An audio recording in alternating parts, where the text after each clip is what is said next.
নমস্কার বন্ধুরা, সকলকে স্বাগত জানাচ্ছি। আজকে আমি ফুলকপি দিয়ে অনুষ্ঠান বাড়ির স্বাদের একটি রেসিপি শেয়ার করছি। এই রেসিপিটা রুটি, লুচি, পোলাও, ফ্রাইড রাইস সবকিছুর সাথেই দারুণ লাগে খেতে।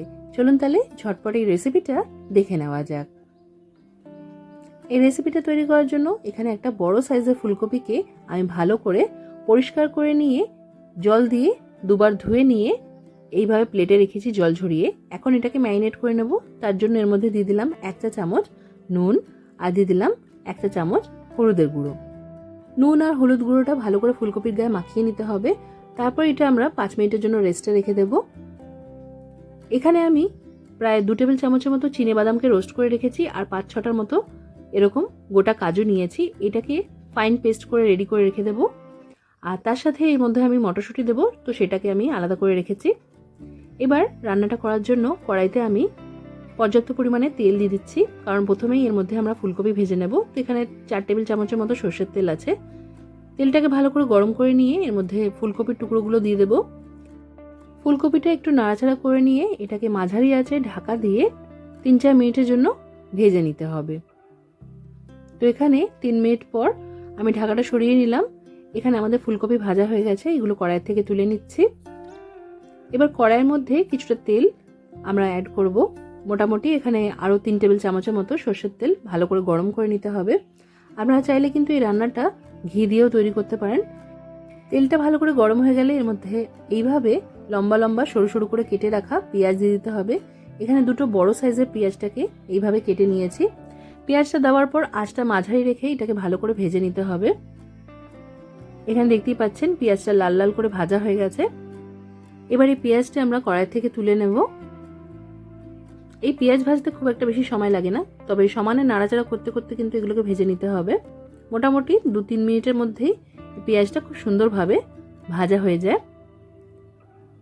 পেঁয়াজটা তুলে নেওয়ার পর কড়াই যে তেলটা আছে তার মধ্যেই বাকি রান্নাটা হবে। তো এখানে একটা বড় তেজপাতা ছিঁড়ে দিয়ে দিলাম আর যে মটরশুঁটিটা রেখেছিলাম সেই মটরশুঁটিটা দিয়ে দিলাম। এবার উপর থেকে এর মধ্যে দিয়ে দিচ্ছি আমি হলুদের গুঁড়ো 1/2 চা চামচ, স্বাদ মতো লঙ্কার গুঁড়ো দিয়ে দিলাম আর দিয়ে দিলাম 1 চা চামচ নুন। এবার এই সব কিছুকে ভালো করে মিশিয়ে নিতে হবে। এখানে 2 মিনিটের মতো আমি ভালো করে মশলাটা ভেজে নিয়েছি। এবার এর মধ্যে দিয়ে দিচ্ছি আমি আদা রসুন বাটা 2 টেবিল চামচের মতো। আদা রসুন বাটাটা দেওয়ার পর ভালো করে আমাদের কষিয়ে নিতে হবে। তো এটাকে ভালো করে মিশিয়ে নিচ্ছি। এখন আঁচটা একটু কমিয়ে রেখেছি যাতে তলায় মশলাটা না ধরে যায়। কিছুক্ষণ কষানোর পর যখন কাঁচা গন্ধটা চলে যাবে তখন এর মধ্যে আমরা দিয়ে দেবো টমেটো পেস্ট। এখানে 2টো বড় সাইজের টমেটোকে পেস্ট করে রেখেছিলাম, সেটা দিয়ে দিলাম। আরেকটা মশলা আমরা রেডি করব, তার জন্য তাওয়ার মধ্যে দিয়েছি 3-4টের মতো শুকনো লঙ্কা, দারচিনি, এলাচ আর লবঙ্গ সমান পরিমাণে দিতে হবে। তার সাথে দিয়ে দিতে হবে 2 চা চামচ গোটা জিরে, 2 চা চামচ গোটা ধনে আর 2 চা চামচ গোটা মৌরি। একটু মশলাটা বেশি পরিমাণেই তৈরি করে রাখতে হবে। এই মশলাটা ভালো করে রোস্ট করে নিয়ে গুঁড়ো করে রাখতে হবে। সেখান থেকেই 2 চা চামচের মতো আমি মশলা গুঁড়ো দিয়ে দিচ্ছি। মশলাটা দিয়ে বাকি সব কিছুর সাথে মিশিয়ে নিতে হবে। আরও 2 মিনিটের মতো এটাকে কষিয়ে নিতে হবে আমাদের। মশলা থেকে যখন তেল ছেড়ে যাবে তখন এর মধ্যে আমরা দিয়ে দেবো ভেজে রাখা ফুলকপিগুলো। এখানে দেখতেই পাচ্ছেন মশলাটা সুন্দরভাবে কষানো হয়ে গেছে। এবার ভেজে রাখা ফুলকপিগুলো দিয়ে দিচ্ছি। ফুলকপিটা দিয়েও সব মশলার যে পেস্টটা আছে তার সাথে মিশিয়ে নিতে হবে। এখানে ভালোভাবে মেশানো হয়ে গেছে। এবার এর মধ্যে চিনেবাদাম আর কাজুর যে পেস্টটা রেডি করে রেখেছিলাম সেটা দিয়ে দিচ্ছি। আর এই পেস্টটা একটু পাতলা করে রেডি করে রেখেছি। পেস্টটা দেওয়ার পরও এটা সবকিছুর সাথে মিক্স করে নিতে হবে আর আঁচটা একটু কমিয়েই রাখতে হবে। কমানো আঁচে এটা ভালো করে মিক্স করা হয়ে গেলে এর মধ্যে আমরা দিয়ে দেবো ঘি। আমি এখানে 1 চা চামচের মতো ঘি দিচ্ছি। আপনারা ঘিয়ের জায়গায় এখানে ফ্রেশ ক্রিমও ব্যবহার করতে পারেন। ঘিটা দিয়ে ভালো করে মিশিয়ে নিতে হবে।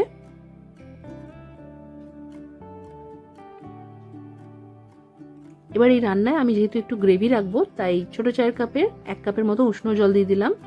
জলটা দিয়ে ভালো করে মিশিয়ে নিতে হবে। গ্রেভিটা যখন একটু ফুটে যাবে তখন এর মধ্যে আমরা দিয়ে দেবো 1 চা চামচের মতো চিনি। এই রান্নাটা একটু মিষ্টি মিষ্টি খেতে ভালো লাগে, তবে যারা পছন্দ করেন না তারা এটা বাদ দিয়ে দেবেন। চিনিটা দিয়ে ভালো করে মিক্স করে নিতে হবে। তারপর এটা ঢাকা দিয়ে মাঝারি আছে 2 মিনিটের জন্য ফুটিয়ে নিতে হবে। যেহেতু ফুলকপি আগে থেকেই ভাজা আছে তাই এটা রান্না করতে আর বেশি সময় লাগবে না। তো 2 মিনিট এটাকে মাঝারি আছে ভালো করে ফুটিয়ে নিয়েছি। এবার ঢাকাটা সরিয়ে রেখে আরেকবার নাড়াচাড়া করে দিচ্ছি। এখানে দেখতেই পাচ্ছেন ফুলকপিটা সুন্দরভাবে খুন্তি দিয়ে কাটা যাচ্ছে, একদম ভালোভাবে নরম হয়ে গেছে।